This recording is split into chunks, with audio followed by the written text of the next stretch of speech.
ఇప్పుడే ఎన్గోల్డ్ బయర్స్ కి కాల్ చేయండి. మీ తాకట్టు బంగారం కష్టాలకి గుడ్ బై చెప్పండి. ఊహ తెలిసిన ఎవరైనా కూడా కమల్ హాసన్ లాంటి నటుడుకి వేరే అమ్మాయి ఇంకో అమ్మాయి జీవితంలో రాదని అమాయకంగా గౌతమ్ ఇలా నమ్మింది. అదే చెప్తున్నానండి, ఇట్స్ నాట్ ఇంకో అమ్మాయి వస్తుందా రాదని కాదు, ఇప్పుడు కూడా వచ్చిందా రాదని కూడా నేను ఆ టాపిక్ ఎత్తట్లేదు. At the end of the day we went on వేరే డిఫరెంట్ పార్ట్స్. మా గ్రోత్ ప్యాటర్న్స్ వేరే దారిలో వెళ్ళాయి. Okay okay. ఆ డైవర్జెన్స్ ఏమో నేను భరించలేకపోయాను. And I don't want to compromise. ఆ కాంప్రమైజ్ చేయడం నాకు ఇష్టం లేదు. ఎందుకంటే నాతో నేను కాంప్రమైజ్ చేసుకున్నానంటే ఇంకా ఎలా బ్రతుకుతాను, దేనికోసం బ్రతుకుతాను. ఓకే. So that's it. కారణాలు ఎన్నైనా అయి ఉండొచ్చు, ఏమన్నా అయి ఉండొచ్చు, ఏదైనా అయి ఉండొచ్చు. ఇప్పుడు కూడా చెప్తున్నాను, it's irrelevant. Okay okay. And నేను వికీపీడియాలో చూశాను, మీరు మీ ఫాదర్కి 4th వైఫ్ డాటర్ అని దాంట్లో ఉంది. Is it true? No, what nonsense, no way. అవునా? హైమ గారు ఉందా లేదా వికీలో?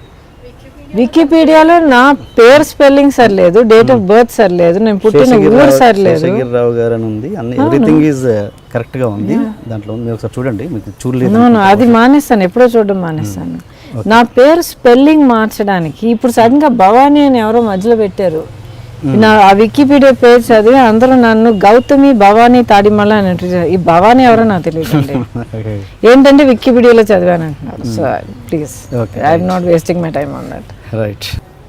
శృతి హాసన్కి సుబ్బలక్ష్మి రిలేషన్ ఎలా ఉండేది అప్పట్లో? అప్పుడు ఎలా ఉంది, ఇప్పుడు ఎలా ఉంది? They very fine. They never had any issues. Always Shruti అక్క అండ్ అక్షు అక్క. అండ్ ఇప్పుడు పెద్దగా కాంటాక్ట్ లేదు, ఆనెస్ట్గా చెప్పాలంటే. తన లైఫ్ వేరు, తన కెరియరు. యాక్చువల్లీ తన షూటింగ్ కెరియర్ మొదలైనప్పటి నుంచి తను మూవ్ అవుట్ అయిపోయింది, బాంబే వెళ్ళింది. తన లైఫ్ వేరు. అప్పుడప్పుడు మాట్లాడుతూ ఉండేది, బట్ పెద్ద కాంటాక్ట్. ఏ పాయింట్లో కూడా ఈ విషయంలో సఫర్ అవ్వలేదా?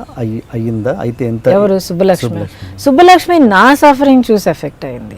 అండ్ అదే నన్ను మళ్ళీ బాగా తరిగింది కూడా. ఎందుకంటే నేను స్టేబుల్ అవ్వాలి, నేను సంతోషంగా కామ్గా పీస్ఫుల్గా ఉండాలి, అప్పుడే తను కామ్గా ఉంటుందని నాకు తెలుసు. ఎందుకంటే మేమిద్దరం ఎంత ముడిపడి ఉన్నాం అన్నది నాకు బాగా తెలుసు. So I have to be happy if I want her to be happy. So other than that she was fine. చాలా సెటిల్డ్, వెరీ సెన్సిబుల్ చైల్డ్ అండి తను. అనాలిసిస్ అసలు నిజంగా నాకే, అయ్యో నాకు ఈ పాటి కామన్ సెన్స్ లేదు, నాకు ఈ పాటి అనాలిసిస్ కేపబిలిటీ లేదని నేనే సిగ్గుపడతాను అప్పుడప్పుడు. చక్కగా అర్థం చేసుకుని చక్కగా చెప్తుంది తను. So she's fine that way. Only నా అన్హ్యాపీనెస్ తను చూడలేకపోయింది అంతే. కమల్ హాసన్ గారి తన రిలేషన్ ఎలా ఉంటుంది తన అంటే అప్పుడు? They were fine still. As I said, ఇప్పుడు more than 1 year move out అయినప్పటి నుంచి ఏం కాంటాక్ట్ లేదు, అసలు కాంటాక్ట్ లేదు. But they were fine. ఒక మహా అంటే ఇంకో 5 years తర్వాత ఇండియాలో నాకు తెలిసి పెళ్ళి అనే పదం వినపడదేమో అనిపిస్తుంది. అందరూ లివింగ్ రిలేషన్స్ మీకే మోజు చూపిస్తున్నారు. ఇది సొసైటీకి ఎంతవరకు నష్టమా, అసలు నష్టమా కాదా? చాలా ఆప్టిమిస్టిక్గా ఉన్నారు మీరు. ఐ డోంట్ థింక్ మ్యారేజ్ అన్నది అంత తొందరగా ఇరాడికేట్ అవ్వదు. అసలు అది ఇరాడికేటే అవ్వదు. ఎందుకంటే అది ఒక జస్ట్ ఒక సోషల్ అరేంజ్మెంట్ కన్నా ఎక్కువ చాలా ట్రెడిషన్స్లోనూ చాలా అందమైన అర్థాలతో ముడిపడి ఉన్నది అది. I have nothing against marriage. What I'm against is people's understanding of marriage. Marriage అనేది చాలా చక్కనైన ఒక బంధం, ఒక కమిట్మెంట్. దానికోసం ఈ రిచువల్స్ కావాలా?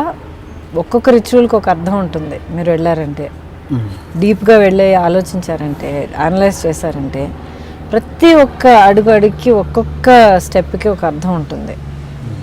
పెద్దవాళ్ళు అంటే మన పెద్దవాళ్ళు 3-4 generations బ్యాక్ కాదు, hundreds of years, probably millennia నుంచి అది డెవలప్ అయి వచ్చేది. చాలా విజ్డమ్ ఉంటుంది దాంట్లో.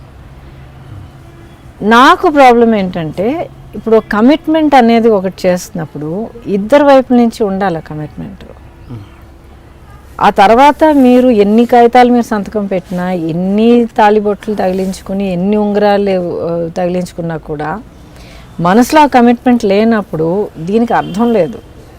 అలాంటి సిచ్యువేషన్లో ఈ సొసైటీ కోసం లీగల్గా ముడిపడి ఉన్న ఈ రిలేషన్షిప్స్ చాలా వరకు బంధించడానికి, ఎక్స్ప్లాయిట్ చేయడానికి ఒక మార్గం అవుతుంది.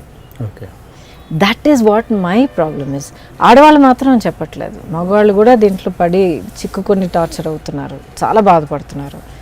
సో అండర్స్టాండింగ్ ఆఫ్ మ్యారేజ్ ఏంటన్నది మళ్ళీ మనం మొదటికి వెళ్ళి మనం మీనింగ్ మళ్ళీ మనం గుర్తు తెచ్చుకోవాలి. మనకి ఆ ఒక్కళ్ళనొక్కళ్ళని చూసి నీతో నా లైఫ్ నేను కలిపి మనం ఇద్దరం కలిసి నడవాలి అన్న ఒక ఇది. కలిసి నడవడం అంటే దాంట్లో ఎన్నో విషయాలు ఉంటాయి, అవన్నీ కలిసి మనం చేస్తాం. అలా కలిసి నడవడానికి ఇప్పుడు ఒక రూమ్లో రూమ్మేట్స్ ఉంటేనే ఒక 5 రోజుల తర్వాత ఒకళ్ళొకరు మొహాలు చూడడానికి చిరాకు పడతాం. అలాగే లైఫ్ లాంగ్ వెళ్ళాలంటే ఎంతో అడ్జస్ట్మెంట్, ఎంతో అండర్స్టాండింగ్, ఎంతో ప్రేమ, ఎంతో రెస్పెక్ట్ ఉండాలి. So there are ways of maintaining that mutual respect. So ఇది మనం చాలా డెలిబరేట్గా ఆలోచించి అర్థం చేసుకుని కమిట్ అవ్వాలి దానికి. So that is my only complaint with that. It's a very beautiful tradition.